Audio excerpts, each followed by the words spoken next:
Which form of slavery do you think is the most effective?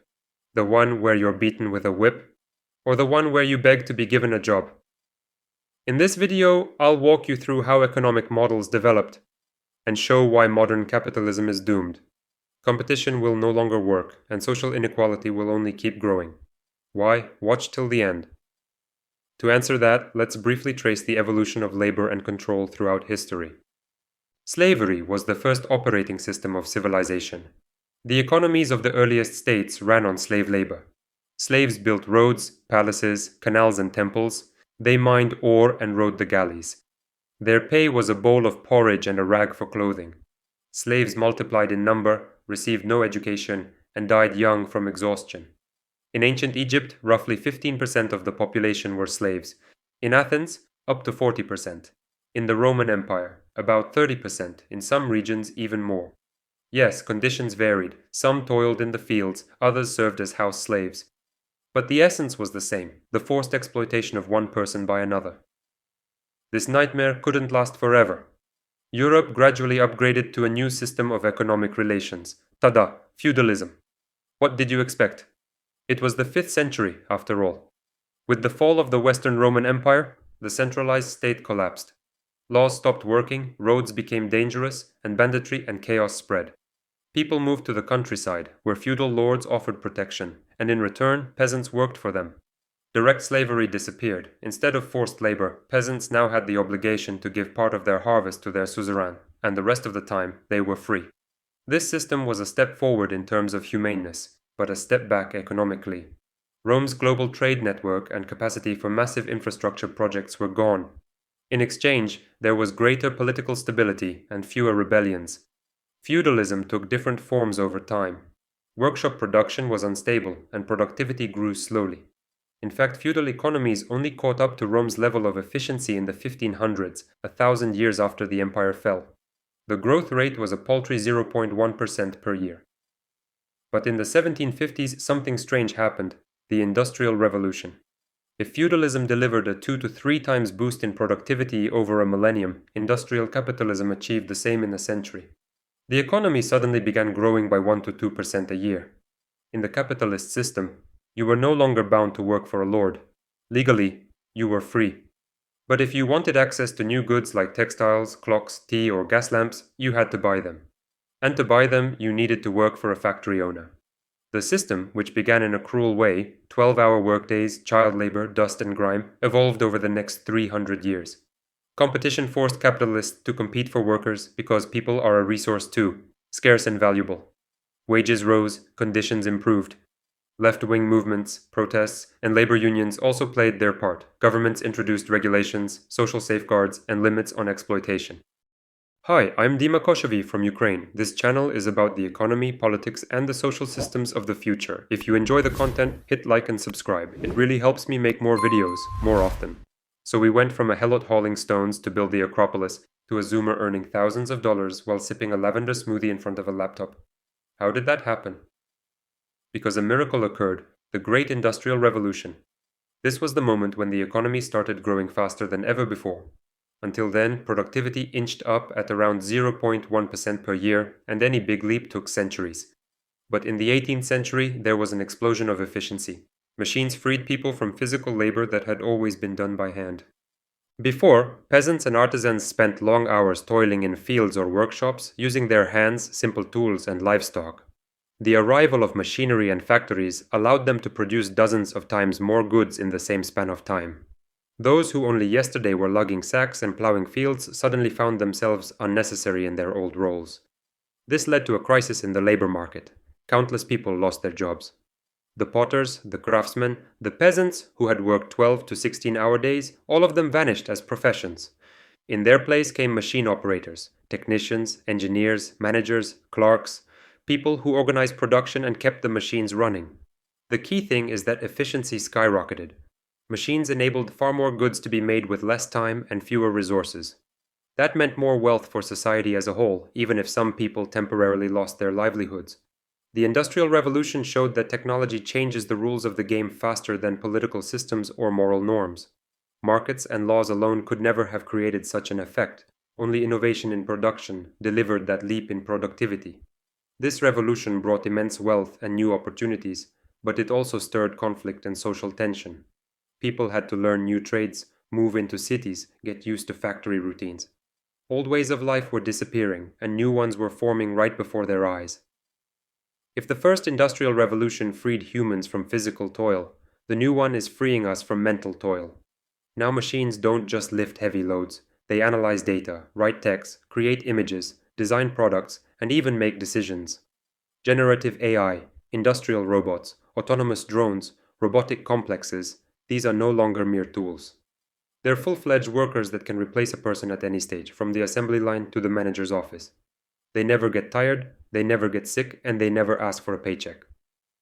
We stand on the threshold of an era when intellectual work, programming, design, marketing, journalism, is being automated just as manual labor once was. If weavers disappeared back then, now programmers, accountants, lawyers, and editors are at risk of vanishing. A machine learns faster, costs less, and works 24/7. Mass layoffs are only the beginning. The problem isn't just that robots will take jobs. It's that the logic of the economy itself, competition for jobs, loses its meaning. If most people have no work and no income, who will buy the products that robots produce? This is the paradox of overproduction. Machines can provide everyone with everything they need, but in doing so, they strip people of their purchasing power. Capitalism, which runs on consumption, starts to undermine itself. The answer is to socialize the economy. If machines are generating super profits, those resources must be redistributed for the benefit of society. Not by taxing working people, but by taxing the machines, data, and algorithms that generate profit without human labor. This is where the idea of a basic income comes from, a guaranteed financial cushion that the state pays to every citizen just for being a member of society. It isn't a handout, it's each person's share of the overproduction created by AI and robots. But just giving people money isn't enough. Alongside automation, we have to develop the human-to-human economy, sectors where value is born from human interaction, education, art, psychological support, healthcare, caregiving, the creative industries. In these fields, the main capital isn't productivity, but humanity. And there's another side to consider. If the state doesn't intervene, if it doesn't rein in the new era's monopolies, the AI corporations and robotics giants, we'll end up with a new form of dictatorship, Techno-Fascism. Power will concentrate in the hands of those who own the algorithms, the servers, and the patents. They will determine who gets access to education, medicine, basic income, or even the right to work. Such a regime would turn the state into an appendage of the tech giants. The masses would become dependent consumers, stripped of influence and purpose. And even their demand would become unnecessary, because robots could produce and consume in a closed loop without humans.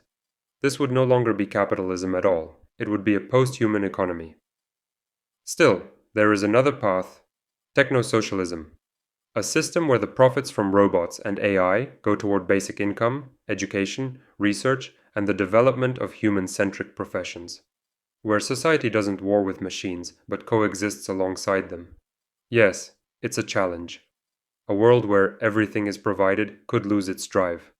If money ceases to be the measure, we'll need to forge a new ethos of work, not earn but create, not survive but thrive.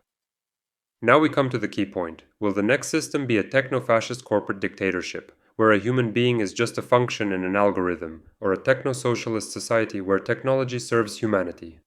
The machines are ready. The only question is, who will control them, us or them? But not so fast. People say AI will replace accountants, lawyers, programmers, but new roles will appear: coaches, artists, mentors, caretakers of the soul. It sounds lovely, almost poetic. But a simple question: who will pay them? If machines produce everything, from food to software, then humans are no longer needed to create value. And if people aren't creating value, where will the money come from to pay the psychologists, the teachers, the philosophers? This isn't a minor quibble, it's the central contradiction of the new era. We've always assumed that a salary is a reward for work. But in a world where robots do all the work, human labor becomes a luxury. It has to be funded not from productivity, but from surplus, from the super profits generated by AI and automated systems. The trouble is that surplus doesn't initially go to the state, it accumulates in the tech monopolies. A handful of corporations will own the AIs, the robots, the data, the patents, the logistics, and effectively control all the planet's resources. That is techno-fascism, when power shifts not to a party or an army, but to an algorithm owned by a corporation. We're already seeing this take shape. AI platforms are buying up startups, integrating into every sphere of life, from education to healthcare. They're becoming the intermediary between people and the world. And that intermediary takes a cut of every query, every transaction, every breath of civilization. Imagine, 90% of people lose their jobs, while 10% of companies control 100% of the intellectual capacity. Who will pay the artists, the teachers, the social workers then? The government? But the government itself will rely on those corporations, because that's where its tax revenue will come from. This is how a transitional crisis begins, the era between capitalism and techno-socialism. Overproduction will be possible, but unattainable. Resources will exist, but access to them will be uneven. One part of the world will live in automated paradise, another in a digital ghetto, where people work only to afford access to technology. Such inequality will create the most dangerous period of the 21st century, the final turbulence of capitalism. Unemployment, capital flight, information wars, mass migration, the collapse of old structures. Every country will be struggling to find a balance between control and freedom, between automation and humanity.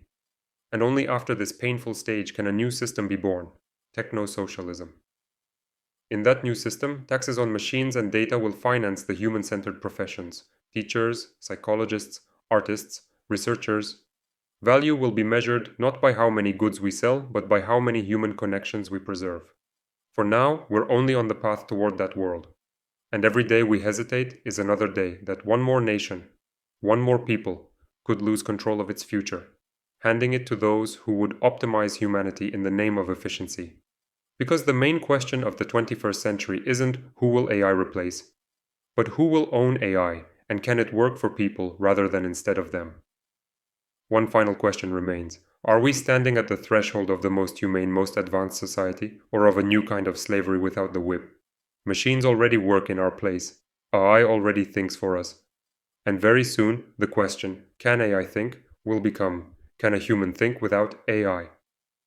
Capitalism has run its course. Its drivers, competition, the labor market, private ownership of production, are being hollowed out from within. When machines create everything, the human being ceases to be a factor in the economy, and a system that relied on human labor loses its purpose. From here, only two paths remain. Either we build a society of shared prosperity, techno-socialism, where technology serves humanity, where AI's super profits finance education, culture, and science, and where meaning, not profit, becomes paramount. Or we slide into a society of total control, where a few corporations own not only the machines but our thoughts, where instead of a whip there's an algorithm, where freedom becomes just another subscription option. The future is already here, and the question isn't what the machines will do, it's what we will do.